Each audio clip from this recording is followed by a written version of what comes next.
एक थे राजा, एक थी रानी।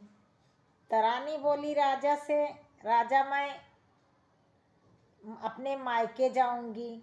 राजा बोले तुम्हारे मायके में तो तुम्हें कोई पूछता नहीं है, किसके यहाँ जाओगी? भैया भाभी तुम्हें याद ही नहीं करते हैं, माँ बाप तुम्हारे हैं ही नहीं। रानी बोली नहीं राजा, मैं अपने मायके जाऊंगी। राजा बोले बिना बुलाए नहीं जाना चाहिए। रानी बोली जो महादेव करेंगे भोले बाबा वही होगा, मुझे जाना है तो जाना है। आप रोज रोज कहते हो तुम्हारे मायके से कोई नहीं आया, अब मैं अपने मायके आज जरूर जाऊंगी। रानी जिद के पड़ गई कि मैं मायके जाऊंगी। रानी भोले बाबा की बहुत पूजा करती थी, बहुत तपस्या करती थी, रोज सूर्य भगवान को जल चढ़ाती थी और माता रानी की सेवा करती थी। बोलती थी हे माँ, मेरी हमेशा याद अपने मन में मुझे बैठा के रखना, मैं तुम्हारी हमेशा सेवा करती रहूँगी। मेरे मायके में कोई हो या ना हो, लेकिन मैं फिर भी मायके आना चाहती हूँ। माँ, मेरे राजा हमेशा मुझे ताना मारते रहते हैं कि मायके नहीं जाती हो, तुम्हारे मायके से कोई नहीं आता है। माँ मैं मायके आऊँगी, मुझे मायके जाना है। तो राजा बोले जब इतना जिद के पड़ी हो तो मुझे तो पता ही है तुम्हारे मायके में कोई नहीं है, तुम्हें खोज खबर तुम्हारी लेने वाला, लेकिन जब तुम इतना जिद के पड़ी है तो चली जाओ, नौकर को कह देता हूँ। रानी बोली ठीक है। रानी का डोला सज गया, तैयार हो गया और कहार डोला उठाने के लिए खड़े हो गए। रानी तैयार हुई मायके जाने के लिए और छोटे से बक्से में अपना थोड़ा सा कपड़ा उपड़ा रख लिया और माता शेरा वाली का नाम ले ली, भोले बाबा का, चल पड़ी, डोली में बैठ गई। राजा कहार से बोले रानी जहाँ कहेंगी वहीं रानी को छोड़ देना। कहार बोले ठीक है, छोड़ के चले आना। रानी को लेकर के कहार चल दिए। जाते जाते जाते जाते बहुत दूर डोला चला गया। जब जंगल में पहुंचा डोला, जंगल के आगे, तो रानी कहार से बोली कि डोला यहीं रोक दो। कहार डोला रख दिए। रानी बोली तुम लोग जाओ। कहार बोले तो जंगल है, आप कैसे रहोगी? रानी बोली तुम जाओ, राजा से कह देना कि रानी के मायके में छोड़ आया हूँ। कहार बोले ठीक है, आप ही बोल रही हो तो मैं जा रहा हूँ। कहार वापस आ गए। अब रानी वहीं बैठी रोने लगी। रोते रोते उनके आंखों से खूब झरझर झरझर आंसू बह रहे थे। आंसू बहते थे रानी के, और जा कर के वहीं बिल था एक सांप का,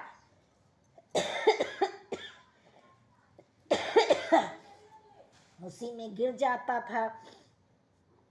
आंसू रानी के उसी में गिर जाते थे और जब आंसू गिरते गिरते बहुत ज्यादा गिर गया तो जाकर के नागिन और नाग के ऊपर गिरा।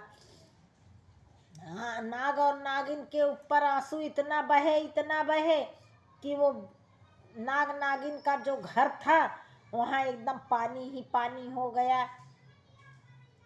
नाग नागिन ने देखा कि कोई इतना पानी मेरे घर के अंदर क्यों डाल रहा है, इसलिए जाओ देख करके आओ। नाग देवता वहाँ से निकले और निकले तो देखते हैं कि रानी बैठी रो रही थी। जब देखे नाग देवता रानी को तो बोले हे रानी आप क्यों यहाँ रो रही हो? रानी बोली मैं क्या बताऊं आपको, राजा मुझे रोज ताना मारते हैं कि तुम्हारे मायके से कोई नहीं आता है, कोई नहीं आता है, इसलिए मैं बोली हूँ कि मुझे मायके छोड़ दो, मैं मायके जाऊंगी घूमने के लिए। तो राजा डोला में बैठवा करके मुझे भेज दिए हैं और मैं यहीं पे आकर के बैठी हूँ और रो रही हूँ, इसीलिए कि मैं मायके कैसे जाऊँ, वहाँ पर तो कोई मेरा है ही नहीं मायके में। मेरे भाई लोग हैं भी तो मुझे पूछते नहीं हैं। इतना कह कर के रानी जोर जोर से रोने लगी। और जब रानी जोर जोर से रोने लगी तो नाग देवता बोले, आप रो मत, तुम मेरी बहन हो, आज से तुम मेरे यहाँ ही रहना, मेरी बहन बन करके, और यहीं पर आ करके खुश हो करके रहना। और जब जाने का मन करेगा तो राजा के यहाँ चली जाना। रानी बोली ठीक है। रानी वहीं अंदर गई, नाग देवता ले गए अंदर तो देखती हैं कि बहुत अच्छा महल जैसा घर बना हुआ था। नाग नागिन उसमें रहते थे। रानी रहने लगी वहीं पर और नाग नागिन की सेवा करने लगी। कुछ दिन के बाद नागिन ने 7 बच्चों को जन्म दिया, 7 सपोलों को जन्म दिया। सपोले धीरे धीरे बड़े होने लगे। नागिन जो है अपने सपोलों की सुरक्षा के लिए घेरा बना के रखती थी और यही ले जा कर के घेरे में रखती थी, डलिया से ढांक देती थी। घेरे से बच्चे बाहर जाते थे तो रानी उसको देखते रहती थी। नागिन अपने बच्चों की बहुत सुरक्षा करती थी।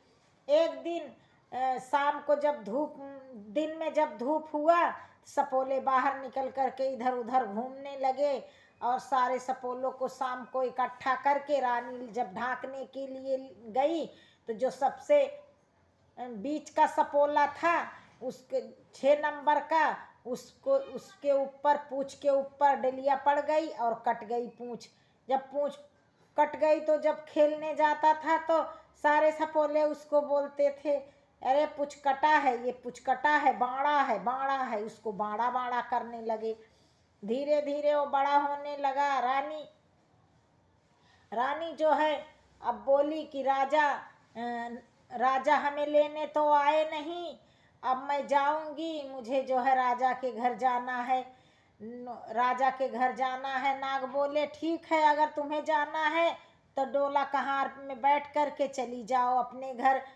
नाग देवता ने अपनी बेटी की तरह, अपनी बहन की तरह विदाई किया।